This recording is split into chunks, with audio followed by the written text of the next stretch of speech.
You could be the most caring teacher on the planet and still make some of these mistakes. That's okay.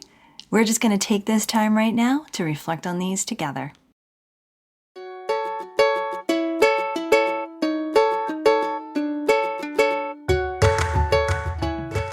What do the arts have to do with learning in SEL? Oh, so much.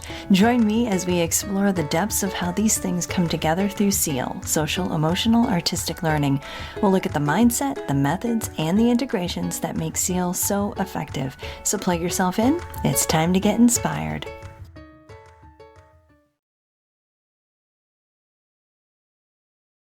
Now, before we get too deep into these mistakes, I do have to tell you this one thing, and that is I am wrapping myself into this along with you. I am not being accusatory at all about these mistakes that we are probably all making here and there.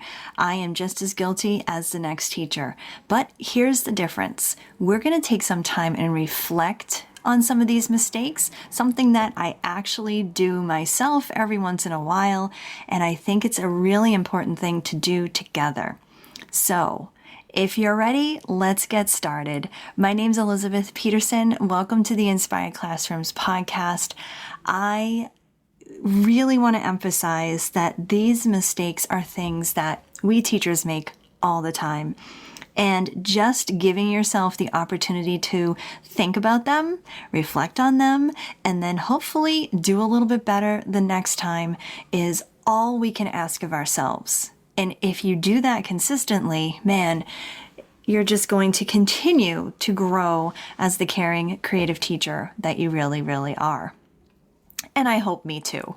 So let's take a look at some of these mistakes. Okay, the first one I want to talk about is not connecting with each and every one of your students. Now, this can be as simple as making sure that you're greeting your students at the door. And I would even ask that you're saying all your students' names. Now, I know for some of you, this is not a huge undertaking. If you have 20 to 30 students in your encompassed classroom, there are other teachers out there who have hundreds of kids a day. And I used to be one of those teachers. I was a middle school music teacher for 7 years up here in Hampton, New Hampshire. And I would get a new group of 200 new students every year.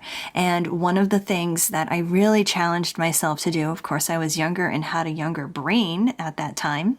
Also, it was before I was having children, but I would try children of my own, I would try so hard to learn every single name and at least be able to greet them with a heartfelt hello as they walked through the door of my classroom. It might also be that, you wander at the beginning of your class time as kids are transitioning into your room and settling in and, just take a moment to, say hi or comment on something that they might be working on. These are all really important things to just connect with each of your students. Now, this is where I often slip up, okay? And I really have no excuse because I have in my own class this particular year, I have 21 students. There's really no reason for me to slip up on this, but it's one of my challenges, and that is the close of the day. And making sure I say goodbye to all the students because dismissal can be a little tricky, right? And a little hectic at times. So being able to make that connection at the beginning of the day is something that I'm pretty consistent with. The closing of the day, something I need to work on. I'm curious, do you greet your students every day at school? Let me know. Find me on Instagram or Facebook and DM me and let me know what you do to greet your students or just to connect with your students every single day. All right, second mistake. This is a good one, and it is about not fixing your face. One of my dear teacher friends that I work with currently, I love her so much, Chris, big shout out to you. She used to say this all the time when we were in staff meetings, and it was basically fix your face. fix your face. But I want to think about this inside of our classrooms, okay? Because let's face it, our students see everything. They do. And if you think that they don't see everything, I want you to really notice that the next time you're in your classroom, the next time you're doing lunch duty, the next time, whatever it is, they see everything. And I have been caught in many situations where, either I or, the teachers I'm with, we might be complaining about workloads or meetings, or we're having conversations, and the kids see it. The kids see our facial expressions, even if they're not listening to our words or understanding what we're even talking about. There's a time and a place to do that complaining. There's a time and a place to have those conversations, and it is not in front of your students. I don't make this mistake nearly as much as I used to because I am so aware of it. In fact, it's something that we look at in depth inside the SEAL teacher training course, which I'll link in the show notes if you're curious about that amazing SEAL course, because this is a huge part of really being aware of yourself as a teacher and being the best teacher that you can be for your students. And I'm telling you, just being aware of this can make such a big difference. If it does for you, I want you to let me know. Again, find me on Instagram, DM me, and let me know if fix your face is something that resonates with you in any way. All right, third mistake is forgetting to tell students that they're doing a great job.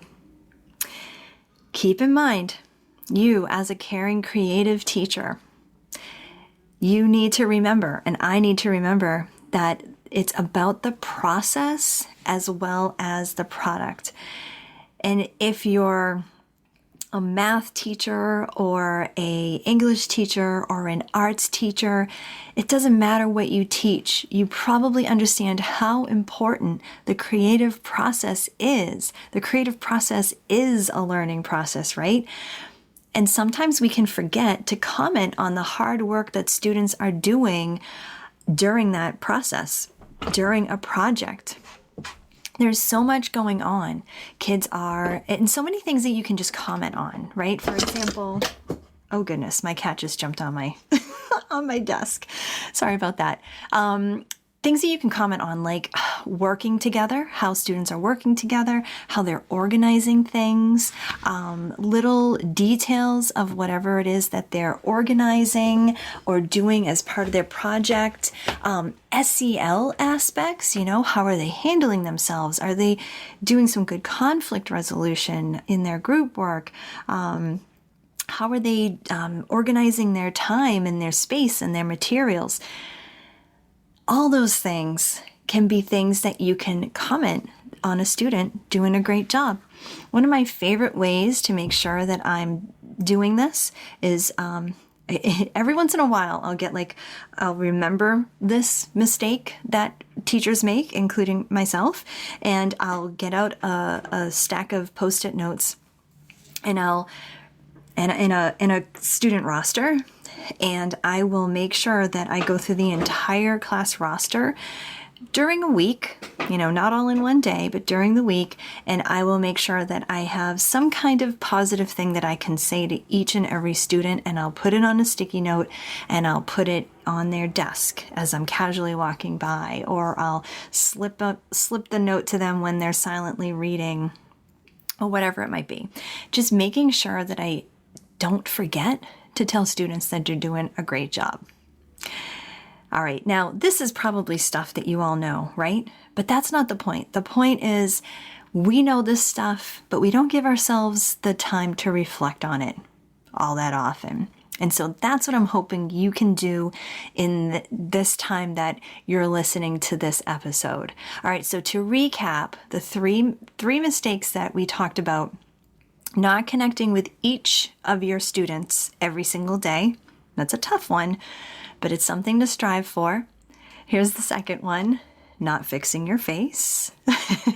And the third one is forgetting to tell students that they're doing a great job. It's great to get these reminders every once in a while. In fact, you might want to bookmark this episode and schedule a little reminder in your phone to listen to it again in a month or 3 months from now and see how you're progressing. Okay? Now, there are 2 other mistakes that I want to talk about, but I'm going to talk about them in the next episode. They're 2 mistakes that have to do with parents and families. Mistakes that we can make, even the most caring teachers can make when it comes to communication with parents and families. We'll do that next time. All right, until then, I hope you have a fantastic rest of your day.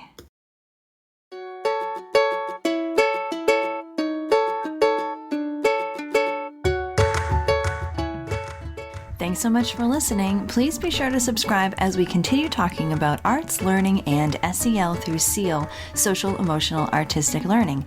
If you want to learn more, go to theinspiredclassroom.com. My name's Elizabeth Peterson, reminding you to get inspired so that you can be inspiring to your students.